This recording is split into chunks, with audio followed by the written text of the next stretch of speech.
Hello प्यारे बच्चों, कैसे हो तुम सब? होपफुली तुम सभी स्वस्थ और मस्त होंगे और इंतज़ार कर रहे होंगे हमारी अगली कहानी का। तो बिना देर करे शुरू करते हैं आज की नई कहानी। झटपट अपनी आंखें बंद करो ताकि इस स्टोरी को एक मूवी की तरह तुम अपनी आंखों के सामने देख पाओ। हमारी आज की कहानी है एक बहुत ही प्यारी सी फैमिली की। और ये फैमिली शहर में रहती थी। ये फैमिली में मम्मी पापा, दादाजी दादी जी और दो बहुत ही प्यारे बच्चे थे जिनका नाम था मिनी और गुनगुन। ये दोनों बहनें थीं और बहुत प्यार से रहती थीं। इनका प्यारा सा छोटा सा घर था और बड़ी खुशी से ये लोग यहाँ रहते थे। तो मिनी और गुनगुन, इनके घर के आगे एक छोटा सा बगीचा भी था जिसमें कुछ पेड़ भी उगे हुए थे। दादाजी दादी जी की मदद से मिनी गुनगुन वहाँ बागवानी करते थे। पौधों में जब छोटे छोटे फूल आते थे, है ना, किचन गार्डन में जब प्यारी प्यारी सब्जियाँ उगती थी तो इनको बड़ा ही अच्छा लगता था। नेचर से इन्हें बहुत ही ज़्यादा लगाव था। तो एक मटकी, एक छोटी मटकी जो थी, एक मटकी जिसका मुंह बहुत छोटा था, दादी जी ने वो मटकी किसी एक पेड़ पर की टहनियों के बीच रख दी। जब मिनी और गुनगुन ने पूछा कि दादी जी, आपने ये मटकी इस पेड़ की टहनियों के बीच क्यों रखी है, तो दादी जी ने कहा कि तुम्हें पता है, इस मटकी में गौरैया अपना घोंसला बनाएगी, स्पैरो आके अपना छोटा सा घोंसला बनाएगी। जब हम इस तरह की छोटी छोटी मटकियाँ जिसके मुंह थोड़े छोटे हैं रख देते हैं तो ये गौरैया को एक अप्रोप्रिएट जगह लगती है अपने घोंसले के लिए, जहाँ उसके बच्चे बहुत प्यार से रह सकते हैं। तो ये सुनकर मिनी गुनगुन की खुशी का ठिकाना नहीं रहा कि सचमुच इसमें छोटी सी स्पैरो आएगी, अपना घोंसला बनाएगी, छोटे छोटे उसके एग्स होंगे, फिर बेबीज आएंगे, फिर वो चर्पिंग करेंगे, शोर करेंगे, अरे वाह बड़ा मज़ा आएगा। अब मिनी गुनगुन ने सोचा कि इसमें स्पैरो आने का इंतज़ार करते हैं और थोड़ा सा दाना और पानी भी इस पेड़ के नीचे रखना शुरू करते हैं। तो मिनी गुनगुन ने ऐसा ही करना शुरू किया। थोड़ा सा एक मिट्टी के बर्तन में दाना और थोड़ा पानी भी रखते थे। दादाजी दादी जी को ये बहुत ही अच्छा लगा कि मिनी गुनगुन स्पैरोज़ के लिए इतनी तैयारियां कर रहे हैं।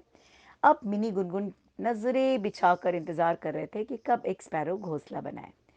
तो फाइनली उन्होंने देखा कि फरवरी के आसपास का महीना था कि दो स्पैरोज़, यानी ये पेयर था, आकर इस मटकी में वो लोग घुसे। उन्होंने अच्छे से आसपास का सारा वातावरण देखा कि उन्होंने देखा हाँ, मटकी एकदम अच्छे से रखी हुई है, पेड़ पर है और नीचे दाना पानी भी है।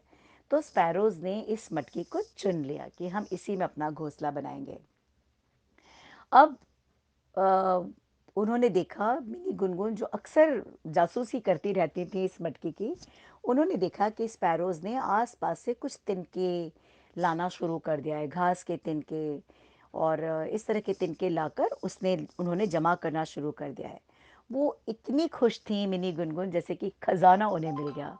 उन्हें इस बात की खुशी थी कि फाइनली उनके बगीचे में एक प्यारा सा आशियाना बनने जा रहा है स्पैरोज़ का। इस मटकी में छोटे छोटे बेबीज़ होंगे स्पैरोज़ के और बहुत ही ज़्यादा खुशी से वो इंतज़ार करने लग गई कि कब ये स्पैरो के बच्चे एग्स होंगे इसमें, फिर उसमें से बेबीज़ होंगे।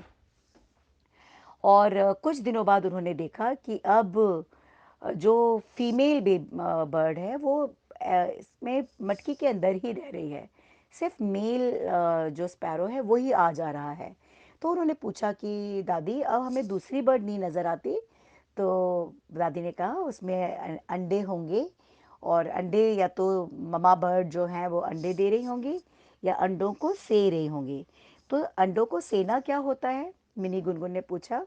तो उन्होंने कहा जब अंडे दे दिए जाते हैं तो जो माँ होती है, माँ बर्ड होती है, वो अंडों पर थोड़ी देर बैठती है और उसकी गर्माहट से, उसकी बॉडी की गर्माहट से वो एग जो होता है उसके अंदर धीरे धीरे बेबी रेडी होने लग जाता है।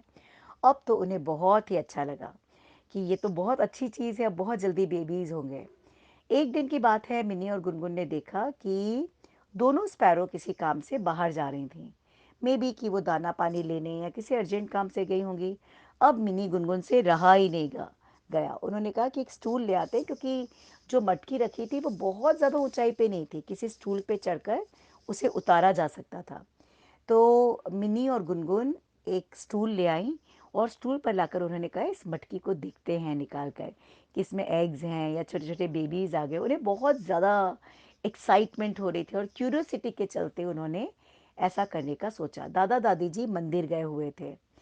उन्होंने स्टूल लाया, वो स्टूल ले आई और स्टूल पर मिनी जो कि बड़ी थी वो चढ़ गई और उसने धीरे से मटकी को उतारा। लेकिन अनफॉर्चुनेटली मटकी को जैसे ही उसने उतारने की कोशिश की, उसके हाथ से मटकी छूट गई और मटकी छूटते ही ज़मीन पर गिर पड़ी। उसमें प्यारे प्यारे 3 एग्स थे, वो भी धरती पर गिर गए और फूट गए।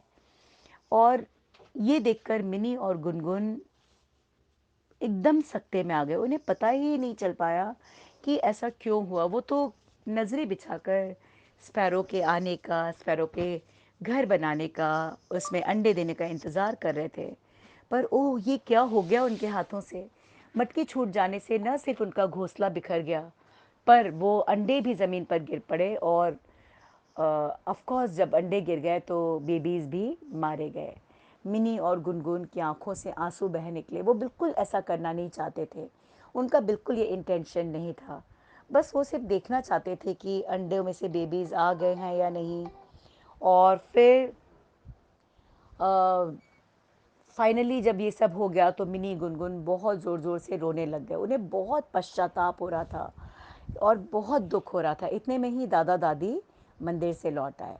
उन्होंने जब मिनी गुनगुन को पेड़ के पास देखा, एक स्टूल रखा हुआ है, मटकी टूटी पड़ी है, अंडे टूटे पड़े हैं, तो उन्हें ये समझते देर नहीं लगी कि मिनी गुनगुन आखिर क्यों रो रही हैं। दादी आई, दादी ने मिनी गुनगुन को गले से लगा लिया। दादाजी थोड़े नाराज़ हुए कि तुम्हें क्या ज़रूरत थी स्टूल पर चढ़कर उस मटकी को उतारने की। देखा तुमने गौरैया का घोंसला तोड़ दिया, उसके अंडे टूट गए, अब वो बच्चे मर गए। अब तो मिनी गुनगुन के पश्चाताप का ठिकाना नहीं रहा। वो बहुत रोने लगे क्योंकि वो बहुत बड़ी प्रकृति प्रेमी थी। उन्हें प्रकृति से बहुत प्यार था। वो प्रकृति के हर जीव को बचाना चाहती थी, उसे केयर करना चाहती थी। तभी तो उन्होंने पानी और दाने रखने शुरू किए। लेकिन इस मटकी के टूट जाने से और इन अंडों के स्पेशली फूट जाने से उन्हें बहुत ज़्यादा गिल्ट, एक दोषी की भावना आ गई उनके मन में और उनके आंसू बंद होने का नाम नहीं ले। वो सुबकने लगीं। दादी जो कि समझ गई कि दोनों बच्चियां बहुत ही ज़्यादा दुखी हैं अंदर से, उन्हें बहुत दुख है कि ये अंडे टूट गए। और सबसे ज़्यादा दुख उन्हें ये हो रहा था कि अब स्पैरोज़ आएंगी तो उन्हें वो ढूंढेंगी अपने बच्चों को और हम क्या जवाब देंगे, हमसे कितनी बड़ी गलती हो गई। फिर दादी जी बहुत प्यार से दोनों बच्चों को अंदर ले आई और दादी ने कहा कि कोई बात नहीं, ये गलती तुमने जानबूझकर नहीं की, ये तुमसे गलती से ये गलती हुई है, पर हम इसे ठीक करेंगे। तो मिनी और गुनगुन ने कहा कि सचमुच दादी, हम ये गलती को ठीक कर सकते हैं। दादी और दादाजी ने कहा हाँ, अब बढ़ते इंटरनेट कनेक्शन की वजह से ये स्पैरोज़ वैसे भी गायब हो रही हैं। अब मकान भी अलग तरह के बनाए जा रहे हैं। लोग अपार्टमेंट और फ्लैट्स में रहते हैं जो कई मंजिलों ऊंचे होते हैं। पेड़ काटे जा रहे हैं। तो और स्पेशली जो बुशी ट्रीज़ होते हैं जैसे बेर, बोगनवेलिया और इस तरह की झाड़ी नुमा जो पेड़ हैं वो ख़त्म होते जा रहे हैं। लोग ऑर्नामेंटल और डेकोरेटिव प्लांट्स, ट्रीज़ लगाना चाहते हैं। तो इसके चलते गौरैया के पास पहले ही घर की कमी हो गई है और इसी वजह से गौरैया लगातार डिसअपियर हो रही हैं। तुम देखोगी कि बहुत कम गौरैया अब देखने नज़र आती हैं। तो तुमसे जो ये गलती हुई, अब इसका पश्चाताप भी तुम्हें करना होगा। तो मिनी और गुनगुन ने कहा कि दादाजी, दादी जी, हम इसका कोई भी पश्चाताप करने तैयार हैं। आप हमें बताओ कि हम क्या कर सकते हैं गौरैया के लिए। हमें सचमुच बहुत दुख हो रहा है, हमसे बहुत बड़ी गलती हुई। तब दादाजी और दादी जी ने कहा कि अब हम गौरैया के लिए ढेर सारे घोंसले बनाएंगे और उन घोंसलों को हम सिर्फ अपने ही पेड़ों पर नहीं बल्कि आसपास के पार्क, रोड साइड पर, जहाँ भी हमें लगता है कि गौरैया यहाँ पे अपना घर बना सकती है, वहाँ पे स्पैरो हाउसेस बनाकर लगाएंगे। तो सचमुच ये काम करेगा? गुनगुन ने बड़े ही क्वेश्चन मार्क के साथ ये पूछा। दादाजी ने और दादी जी ने कहा हाँ, गौरैया को क्या चाहिए? गौरैया को एक ऐसी सेफ जगह चाहिए जहाँ उसके बच्चे सुरक्षित रहें, जहाँ से दाना पानी पास हो। तो एक सेफ जगह मिलते ही गौरैया फिर से हमारे शहरों में, हमारे गांव में लौट आएगी। गौरैया का बहुत बड़ा रोल है हमारे इस एनवायरनमेंट को बचाने के लिए। गौरैया फसलों पर और फूलों में लगने वाले कीड़ों को, पौधों में लगने वाले कीड़ों को खा लेती है, जिसकी वजह से हमारी फसलें और हमारे पेड़ पौधे सुरक्षित रहते हैं। पर अगर गौरैया लगातार जिस तरह से गायब हो रही हैं, लाखों गौरैया अपने घोंसले बनाती थी, अब मुश्किल से एक दो गौरैया देखने मिलती हैं, स्पैरोज लगातार गायब हो रही हैं। तो चलो हम मिलकर अब ये काम करते हैं। मिनी और गुनगुन जिनकी छुट्टियां चल रही थी, उन्हें एक मिशन मिल गया। उन्होंने घर की सभी खाली बॉटलें, कोकोनट शेल, नारियल पानी पीने के बाद ढेर सारे कोकोनट शेल थे वो, और छोटे छोटे बॉक्सेस जिसमें अक्सर कुछ कुछ इलेक्ट्रॉनिक अप्लायंसेस वगैरह आते हैं, सब चीज़ें इकट्ठी की और उन्होंने दादाजी दादी जी से गौरैया का घर बनाना सीखा। मेरे प्यारे बच्चों, हमारे यूट्यूब चैनल पर हमने भी सारी स्पैरोज को बचाने के लिए बच्चों को गौरैया का यानी कि स्पैरो का घर बनाना सिखाया है। और उस घर बनाने की पूरी टेक्निक में वो सारी चीज़ें हमने उसमें रखी हैं, ध्यान रखा है, जो एक स्पैरो अपने घर को बनाने के लिए जब जगह ढूंढती है तो वो मेक श्योर करती है कि ये सारी चीज़ें अवेलेबल हैं। तो हमने अपने यूट्यूब चैनल पर ऑनलाइन क्लासेस में स्पैरो हाउस बनाना सिखाया है और ये वीडियो पब्लिक है, आप देख सकते हो हमारे यूट्यूब चैनल पर जाकर कि वो कैसे बनाते हैं उसको। और आप सब भी घर में आने वाले कबाड़ से जुगाड़ करके गौरैया के ढेर सारे घोंसले बना सकते हो। पार्क में, बगीचों में, जहाँ तुम्हें उसकी सेफ जगह लगती है वहाँ इन घोंसलों को रख, इस गौरैया के हाउसेस को रखो, स्पैरो हाउसेस को रखो, और तुम देखोगे कि कितनी सारी गौरैया, कितनी सारी स्पैरोज वापस लौट आएंगे और चहचहाने लगेंगे। मिनी गुनगुन ने बॉक्सेस से, कोकोनट शेल से और प्लास्टिक की बोतलों से ढेर सारे गौरैया के घोंसले बनाए और जगह जगह लटका दिए। नहीं सिर्फ अपने गार्डन में, अपने पास के गार्डन में, अपने नेबर्स के गार्डन में। और उन्हें बहुत खुशी हुई कि कुछ ही दिनों में उनके बनाए हुए नेस्ट में गौरैया ने फिर से एक घोंसला बनाया। अब उनके गार्डन में 6 से 7 गौरैया के घोंसले बनाकर लटके हुए थे, बर्ड हाउस लटके थे, उन सब में गौरैया ने अपने घोंसले बनाए। मिनी गुनगुन को बहुत खुशी हुई और उन्होंने इस काम को यही नहीं रोका, बल्कि वो जब भी कोई वेस्ट कार्टन, कोई कोकोनट शेल या प्लास्टिक बॉटल आती थी तो उसका वो गौरैया का घोंसला बनाकर उसे कहीं ना कहीं लटका देती थी सेफ जगह देखकर, और गौरैया का घोंसला उसमें बन जाता था।